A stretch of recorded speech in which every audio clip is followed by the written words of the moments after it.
Interest rates affect almost every financial decision you make, whether you realize it or not. Your mortgage, your car loan, your credit cards, your savings account, and even how fast your wealth grows are all tied to interest rates. Today, we're breaking down everything you need to know about current interest rates, how they work, why they're high, and how they directly impact borrowing, investing, and everyday life. By the end of this video, you'll understand how to make smarter decisions no matter where rates go next. Let's start with what interest rates actually are. An interest rate is simply the cost of borrowing money or the reward for lending money. When you take out a loan, you pay interest. When you save money, you earn interest. Think of interest like rent for money. If you borrow someone else's money, you pay rent. If someone borrows your money, they pay you rent. Right now, interest rates are significantly higher than they were just a few years ago. From roughly 2020 to 2021, borrowing money was unusually cheap. Mortgage rates were around 2 to 3%. Fast forward to today, and mortgage rates are closer to 6 to 8% depending on the loan type, credit profile, and market conditions. That single change has reshaped housing, consumer spending, and investing. Why did this happen? It comes down to inflation and central bank policy. When inflation rises too fast, central banks like the Federal Reserve raise interest rates to slow the economy. Jerome Powell, the chair of the Federal Reserve, has said repeatedly that higher rates are designed to reduce spending, cool demand, and bring inflation back under control. Higher rates are like tapping the brakes on a speeding car. Now let's talk mortgages, because this is where interest rates hit the hardest. A mortgage is a long-term loan, usually 30 years, which means even small changes in interest rates make a massive difference. Here's a simple comparison. A 30-year mortgage of $400,000 at 3% has a monthly principal and interest payment of about $1,686. The same loan at 7% jumps to about $2,661 per month. That's nearly $1,000 more every single month, or over $350,000 more in interest over the life of the loan.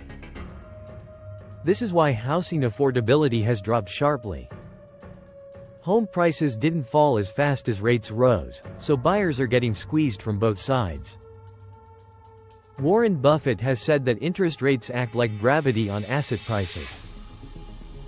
When rates rise, asset prices struggle to rise with them. That includes homes, stocks, and businesses. Interest rates also affect refinancing decisions. When rates were low, homeowners rushed to refinance, lock in lower payments, and shorten loan terms. Today, refinancing makes sense for far fewer people.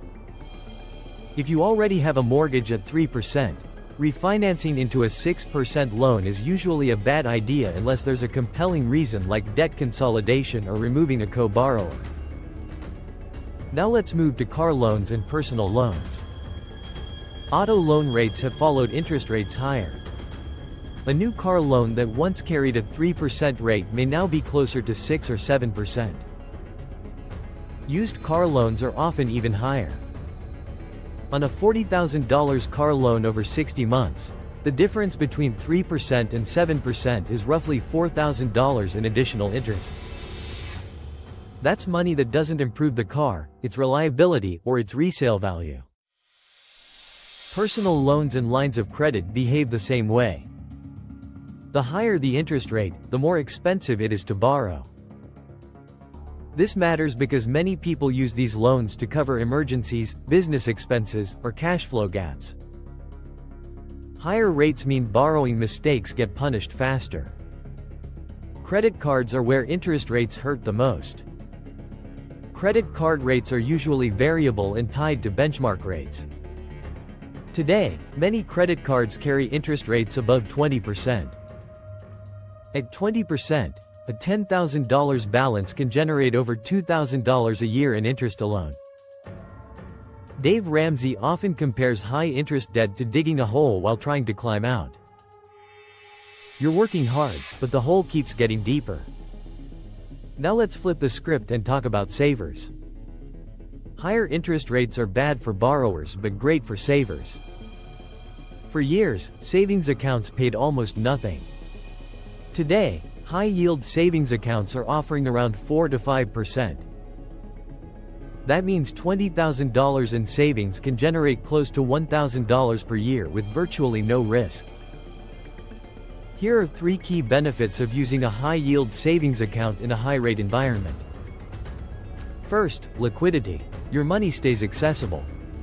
Second, safety. These accounts are typically FDIC insured. Third, opportunity. You earn interest while waiting for better investment opportunities. Ray Dalio often emphasizes the importance of preserving capital before trying to grow it. Interest rates also affect investing in stocks and bonds.